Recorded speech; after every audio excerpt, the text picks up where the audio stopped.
Hello everyone and welcome back to another very highly requested video. I am very excited to share with you guys today what I consider to quite possibly be the most powerful Bleedmage build in all of Path of Exile 2, capable of both bossing and mapping with incredible ease. Through the scaling of our bleed magnitude, we are capable of dealing absolutely insane boss damage with just one rake. No blood hunt needed.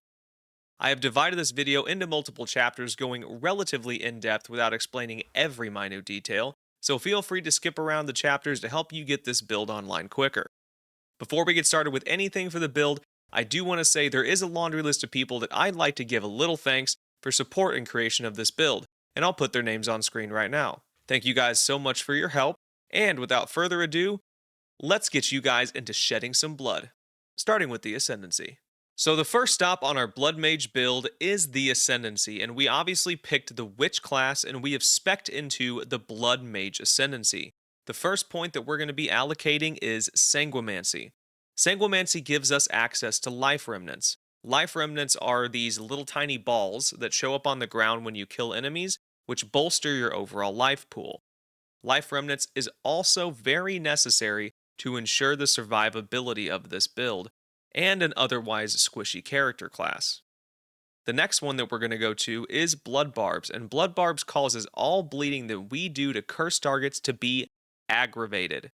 Aggravated bleed does 100% additional damage, which is huge for the overall damage of the build. We also, through Blood Barbs, get elemental damage also contributes to bleeding magnitude. Since we both curse enemies and do elemental damage, Blood Barbs is a massive DPS increase to this build. The next point that we have is Gore Spike, and Gore Spike, put very simply, is going to give us 1% increased critical damage bonus per 40 life of the build.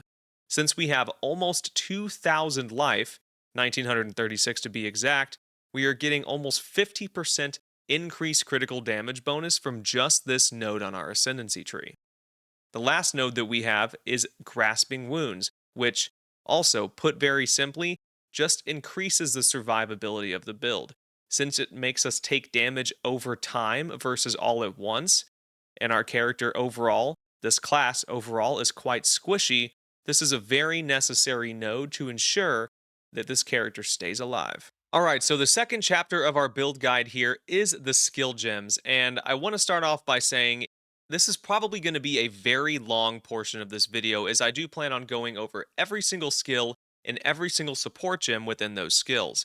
If you don't want a in-depth analysis and you'd rather just get the build going, feel free to check the description because the POE Ninja will be linked in the description, and if you want, you can just copy my skills and copy the skill gems from there. However, let's go ahead and start off with Purity of Fire. Purity of Fire comes from our Sacred Flame. It is always active, so the jewels that we put in it, or the support gems that we put in it, are all perpetual, starting off with Cannibalism. Cannibalism says, while the skill is active, you are getting 2% of your maximum life recovered when you kill an enemy. Since we always have the skill active and we're always killing things, we're constantly getting back health. Precision is the same thing. While the skill is active, we have 30% increased accuracy rating. Vitality is the next one, same thing. While the skill is active, we get 1% of our maximum life every second. And finally, we have Mysticism.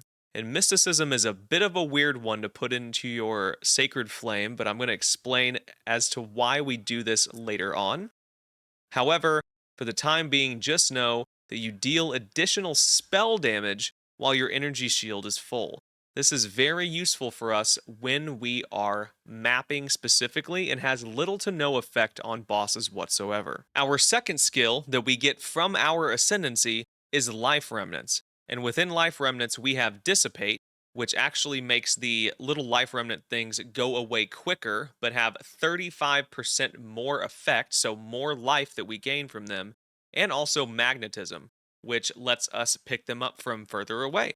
So if you're breaching or in a map and you're in a breach, you can pick up the life remnants you kill from enemies that are twice as far away from you to further increase your survivability. Our third skill, and probably the most important, is going to be Rake. And I want to say, quick disclaimer, If your Rake damage numbers are nowhere near mine, that is totally normal for every other Bleed Mage build.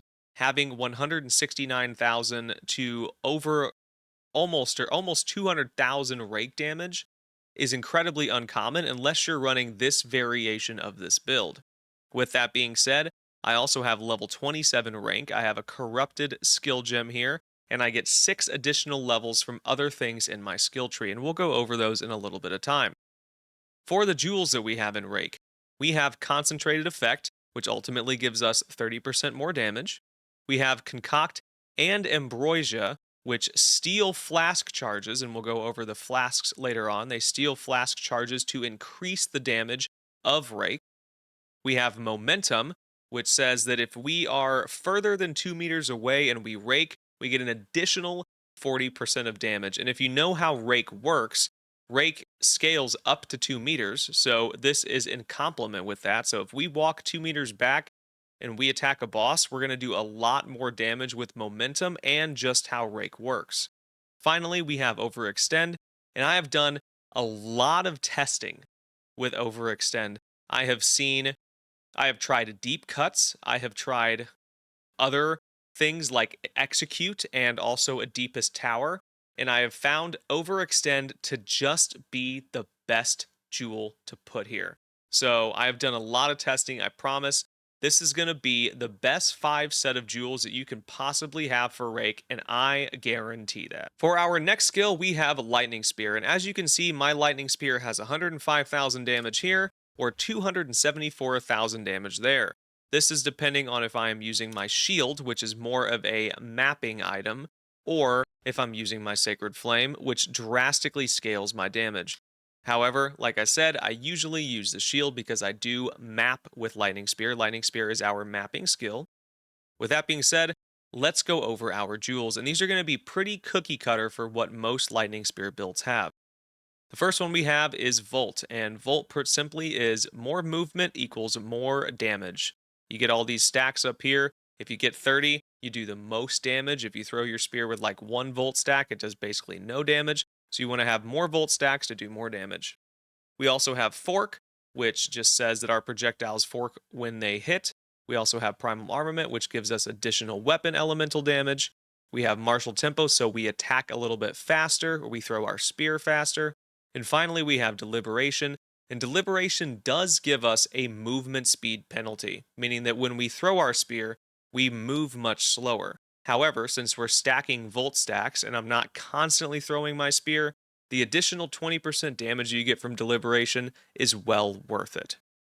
I do want to say that several Bleed Mage builds utilize, deep cuts or lacerate in your Lightning Spear, and although that does work, I think the standard Lightning Spear works. This setup just works better. You normally kill enemies with Lightning Spear way before bleeding even affects them anyway, so if you can just give them more damage instead of trying to inflict bleed on them, I think that's what works best. Our next skill on the list is Blood Hunt, and if you remember back to the introduction correctly, you will remember that I did not use Blood Hunt. I only used Rake on the bosses.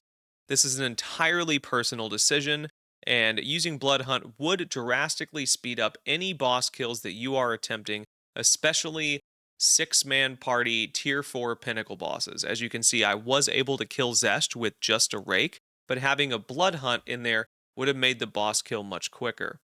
With the power of our Rake that we do, the magnitude of the bleed that we inflict, our Blood Hunt could do billions of damage.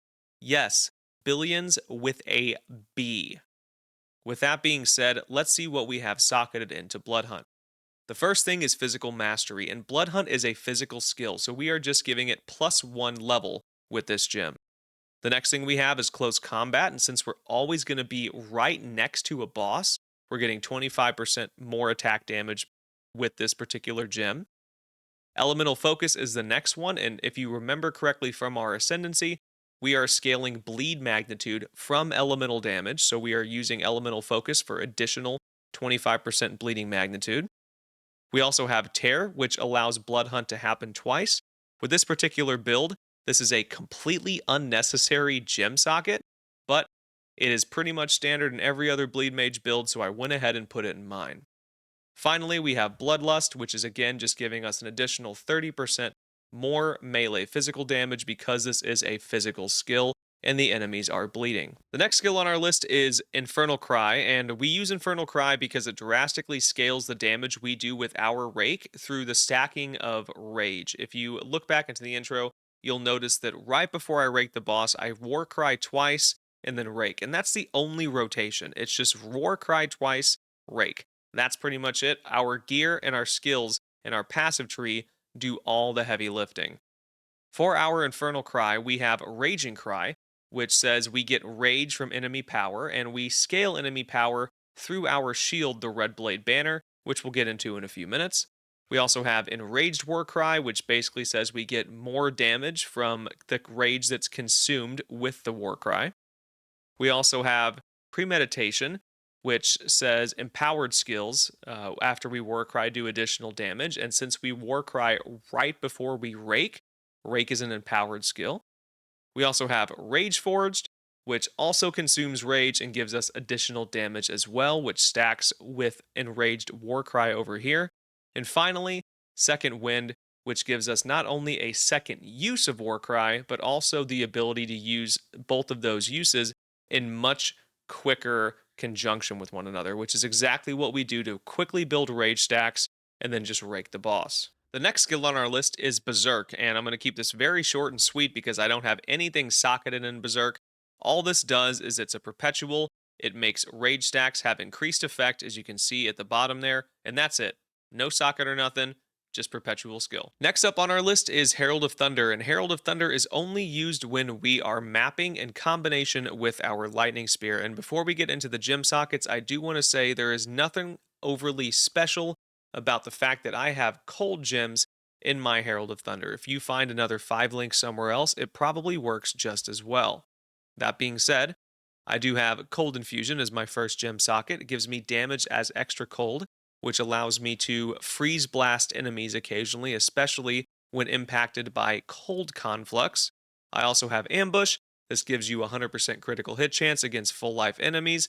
We're not scaling anything about low life, so this gives us additional critical hit chance. We also have Ice Bite, which is again extra cold damage. We have Coaling Strike, which allows us to kill rares and uniques a little bit quicker. And finally, Innervate, which gives us additional damage as lightning. Once again, as I said, Herald of Thunder is only going to be active when we are mapping. Next up on our skill list is Wind Dancer, which actually gives us increased evasion and is very important for the survivability of this build when mapping. For the sockets that we have in Wind Dancer, we have Energy Barrier, which gives us a chance for our energy shield to immediately start recharging. We also have Wind Wave, which basically pushes enemies away from us. So if you get surrounded and Wind Wave procs, or Wind Dancer has Wind Wave on it, you push enemies away from you to hopefully keep you from getting swarmed and killed. We also have Maim, which allows us to slow enemies who trigger Wind Dance. And then finally Blind, which allows us to blind enemies or lower their accuracy when they trigger Wind Dance as well. Wind Dance is perpetual. I try to keep it on at all times when I am bossing and mapping. So second to last, but certainly not second to least, is Blasphemy. And Blasphemy is a very important skill for this build. We use it both when mapping and when bossing.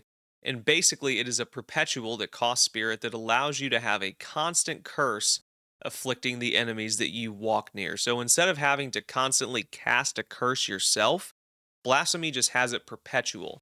You can see this little half circle or maybe semicircle underneath me. That's the curse. That's flammability. So anytime I walk up to enemies, whether it's a bunch of monsters in a breach or a boss, that boss is immediately going to be affected by flammability. And the reason we use flammability and not like temporal chains or enfeeble, which are much more common curses to put into Blasphemy, is because flammability pairs insanely well for this build with the Sacred Flame. The Sacred Flame has the affix of enemies resist elemental damage based on their lowest resistance. When we are constantly applying flammability to enemies, their lowest resistance, more often than not, is going to be fire resistance. Since we have the Sacred Flame, that means the maximum resistance they can possibly have to any of our attacks is their fire resistance, which again is the lowest. I know that's a kind of a jumble of words there and doesn't really make sense, but just understand that Flammability lowers fire resistance, which lowers the overall resistance every enemy has to us for the most part. For the socketed gems, we have Magnified Effect, which gives us more area of effect. And the same thing with Expanse, more area of effect.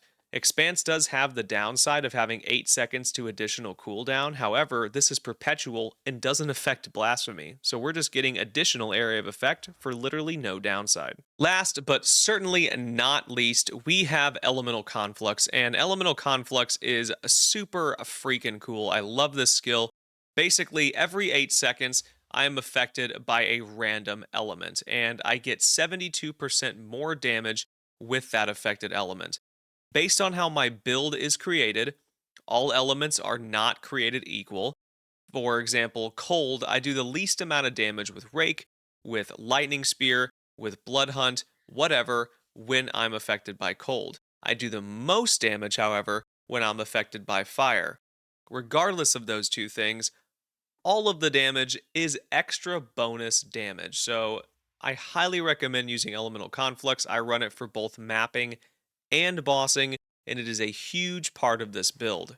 For the gems that I have socketed in there, I just have Cold Mastery, Fire Mastery, and Lightning Mastery to give it +1 level every time a new element is rotated through. And that's pretty much it.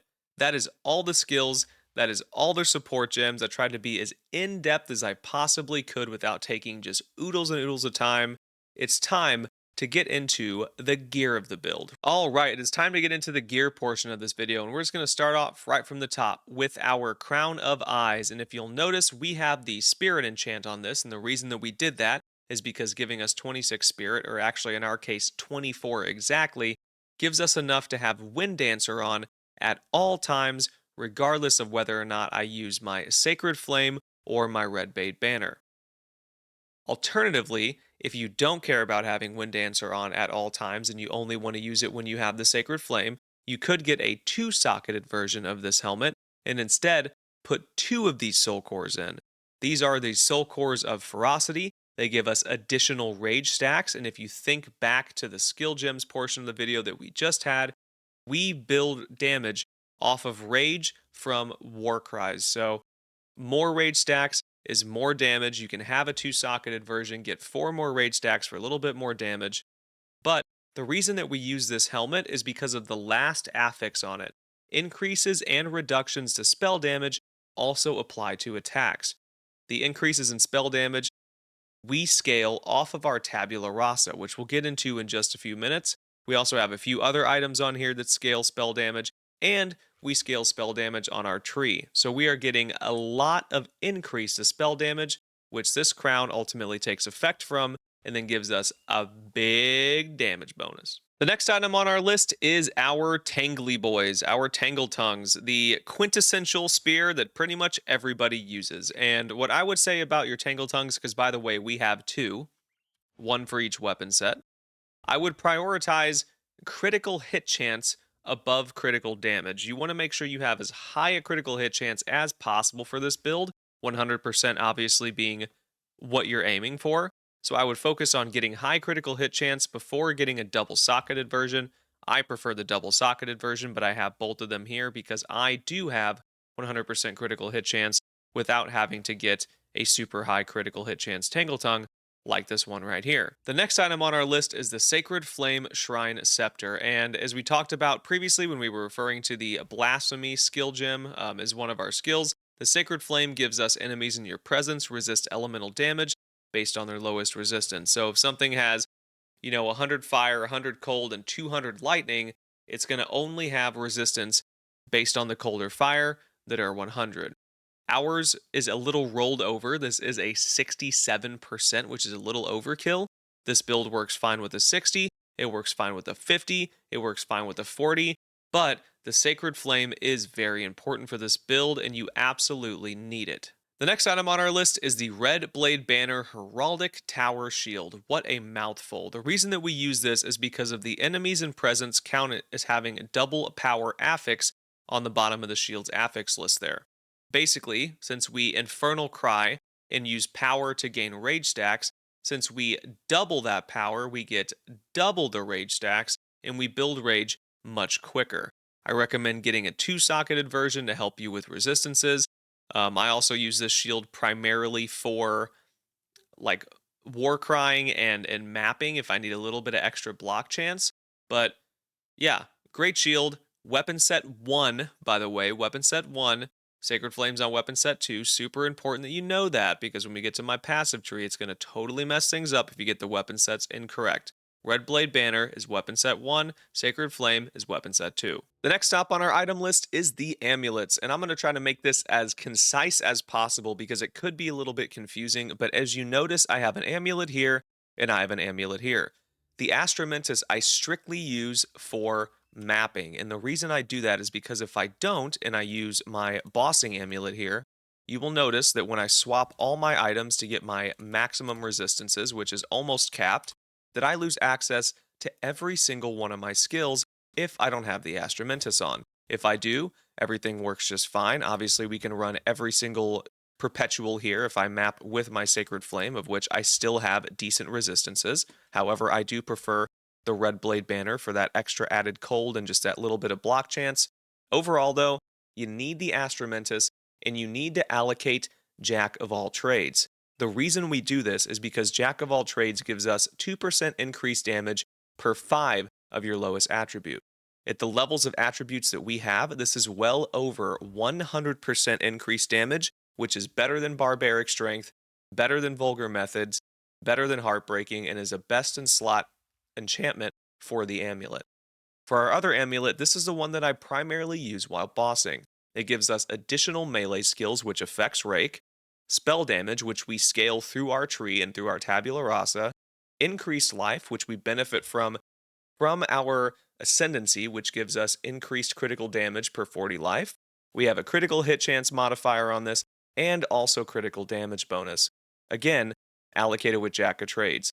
This particular amulet is just about best in slot for this build. You can have a little bit of a worse one. It won't affect you all that much, but I would focus on definitely getting critical hit chance, critical damage bonus, spell damage, and at least +1 to melee skills. Moving on to the rings, you will notice that we have 3. We have the Calandra's Touch, this unset ring, and also this breach ring. The unset ring is strictly used for mapping and when I want to have the most resistance as possible. As you can see on the left side here, I am almost resistance capped. I'm very close to cold, don't have it. I actually had a pair of gloves with cold resistance at one point in time, which did cap my cold res, so I haven't really changed it much since then. For this ring, like I said, we use it primarily for mapping. It gives us rarity, 2 T1 flats, and 2 T1 resistances, basically capping us. And then for this ring, which I use primarily for bossing, or really only for bossing, it gets triple T1 flat and triple T1 attributes. What's nice about this ring is it drastically scales our damage, not only because of the T1 flats, but also the T1 attributes. We scale that through the Jack of all trades anointment from both of our amulets. Getting onto the body armor, I'm going to make this as quick as possible. Ultimately, you need 2 pieces of body armor for this build. The Tabula Rasa, which we use strictly for bossing, and a Rambler jacket or a Falconer's jacket or some sort of body armor that gives you high evasion, high ES to ensure the survivability of your build and also gets you as close to res capped as you can possibly get. As you can see, I'm pretty much res capped with the exemption of cold. I have very good evasion at nearly 70%, and this is my Rambler jacket that I have right here. What's nice about this and what you pretty much need to ensure you can run this build in the same way that I do is that you need the Spirit affix on your Rambler jacket. That ensures that you have the ability to utilize a majority of your skills at the same time. If I were to lose this, I would unfortunately lose the Spirit necessary to have all 3 of these quintessential mapping skills on. Moving on to the Tabula Rasa. The Tabula Rasa is the most important part of this build as it pertains to doing insane boss damage. Put very simply, you are looking for jewels in your Tabula Rasa that have the following 3 affixes: spell damage, critical damage bonus, and magnitude of damaging ailments you inflict with critical hits. The 4th one is not important unless you need to get to 100% crit cap, in which case you can have a jewel like this that also has critical hit chance. With this Tabula Rasa, we are able to do the absolutely insane rake damage that you saw in the introduction. It is paramount to this version of the build. Getting into the last three portions of our worn gear, we're going to start with the gloves. For the gloves, you are looking for 100% increased effect of socketed items at an absolute minimum. Preferably double socketed, and the reason we want that is because we use the Rune of Cruelty, which gives us 15% increased magnitude of damaging ailments you inflict, of which bleed is a damaging ailment. With this particular affix and also these runes, we are getting 60% increased magnitude of bleed from just our gloves here. You also want to look for flat damage on your gloves, preferably as high as possible. Critical damage bonus plus the melee skills is a major bonus, but also very expensive. These particular gloves are hundreds of divines. I'm not asking you to copy these necessarily, but you want to look for flat damage, critical damage bonus, and the 100% increased effect of socketed items. For our particular belt here, we have the Ingenuity. I think the Ingenuity works great for this build. It scales damage off of our rings that we have, and having an overrolled Ingenuity like I do is completely unnecessary. I just want to say that if you get a 30-30 or a 28-27, and that's a really, really cheap one for you, it'll work just as fine. The bonuses you get from that few percentage points is not worth the cost. This is a very expensive Ingenuity and offers very little added bonus for the amount of divines that I paid for it. I just want to give everyone that disclosure. You don't need to break the bank on your belt here. What I do recommend having is the charm slots, and that's because we utilize 3 charms just to increase the survivability of the build, and it's always nice to have. For our boots, you're looking for a high evasion or high evasion ES hybrid, and really the only thing you want on here is, high movement speed like everyone does, but everything else is totally up to the discretion of your build. There's nothing on these boots that I would probably recommend that you have besides movement speed and resistances to make sure that you are resistance capped. Last but not least on our gear is our flasks and our charms, and the primary focus that you should have for your flasks is increased charges. I have 68% on my life, 60% on my mana, and the reason we want this is because of Concoct and Ambrosia. They take a percentage of your total flask charges, and the larger percentage that they take, the more damage they apply to Rake. For your charms, I have a Thawing Charm, a Stone Charm, and a Silver Charm, which means I cannot be frozen, I cannot be stunned, and I cannot be slowed. You can have the unique versions, you can have the non. It is totally up to your discretion. If you have better charms for your build, go ahead and use them. The last stop on our build guide is the passive tree, and I want to recommend the following to everyone who is listening right now. Go to the description of this video, open up my POE 2 Ninja, and view the passive tree from there, but keep this video minimized so you can hear my comments regarding the tree. Path of Exile 2 does an absolutely terrible job differentiating between weapon set 1, which is red, weapon set 2, which is green, and your normal passive tree points, as the colors are just way too dull. I am going to be going over the why as it pertains to the passive tree, as well as the jewels, where I have them and why I have them, and explain as much as possible as I can, so keep me minimized to get that information, but follow along on the POE 2 Ninja. The main goal we have for our passive tree is scaling critical damage bonus, critical hit chance, elemental damage, which we actually get bonuses from blood barbs, where elemental damage in our Ascendancy contributes to bleeding magnitude, and finally damage against enemies on full life. I want to reiterate, as I said earlier in the video, that I did try a version of this build with the deepest tower with enemies on lower life, and it just didn't work as well. As you can see over here, we are scaling full life damage. Over here, we're getting some additional elemental damage. And then obviously we have a lot of nodes all over the tree that are giving us critical damage and critical hit chance. As it pertains to our first jewel, we have the Megalomaniac Diamond slotted in our topmost jewel socket. My particular Megalomaniac allocates lasting trauma, which is magnitude of ailments and also duration of damaging ailments, which is an insanely good thing to have allocated, and it also allocates all natural. All natural gives us not only elemental resistances, but also 30% increased elemental damage, and if you remember from the Ascendancy, blood barbs, we get bleeding magnitude from elemental damage. I just want to say you're probably not going to find another Megalomaniac just like this. If you had to pick one or start with one of these two, my recommendation would be to find lasting trauma and then something else. There does happen to be a current Megalomaniac on the market with lasting trauma and all natural, and it also has, I think, Jack of all trades, which is insane, but it's being sold for a mirror. That is literally best in slot for this build, but it is not something that I am willing to pay for, and you shouldn't either. You can get something just as good or something nearly as good by starting with lasting trauma and trying to get some other allocation that pertains to damage over time, critical, or bleed. Those are my #1 recommendations. On our way down from the Megalomaniac towards our Dusk Prism, which is the furthest most right jewel that we have socketed in our skill tree, you will see that we have Spellblade allocated and 2 additional nodes for spell damage. The reason we do this, again, is because of our Crown of Eyes, right? So the Crown of Eyes gives us increased damage based on increases and reductions in spell damage. So since we're allocating spell damage here, the Crown of Eyes is taking advantage of that and giving us more damage for our Rake, for our Lightning Spear, etc., etc. All the way down here to our Dusk Prism, you'll notice that it has increased elemental damage, increased critical hit chance, increased critical damage bonus, and increased magnitude of ailments. Bleed is a damaging ailment, but it is also an ailment, so this particular jewel still works.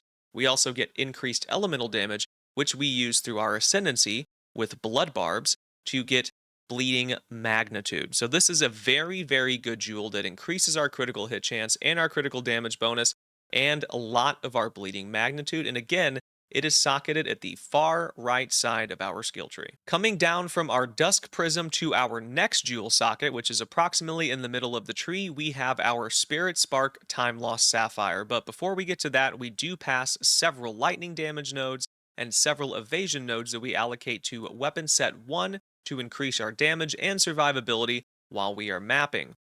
For our Spirit Spark Time Lost Sapphire, we have the following affixes: upgrades radius to medium, increased critical damage bonus, increased magnitude of damaging ailments, and increased duration of damaging ailments on enemies. So we are getting a longer bleed and a harder bleed, and we are also upgrading the radius of this jewel to medium. And the reason that is important is because if it's not medium or larger, you can't get to cooked. And cooked gives us, again, that 10% increased magnitude of damaging ailments and 3% increased duration of ailments alongside an additional 8% of critical damage bonus. Coming down from the Spirit Spark, we're passing some elemental damage nodes, which again we are using for bleeding magnitude according to Blood Barbs in our Ascendancy.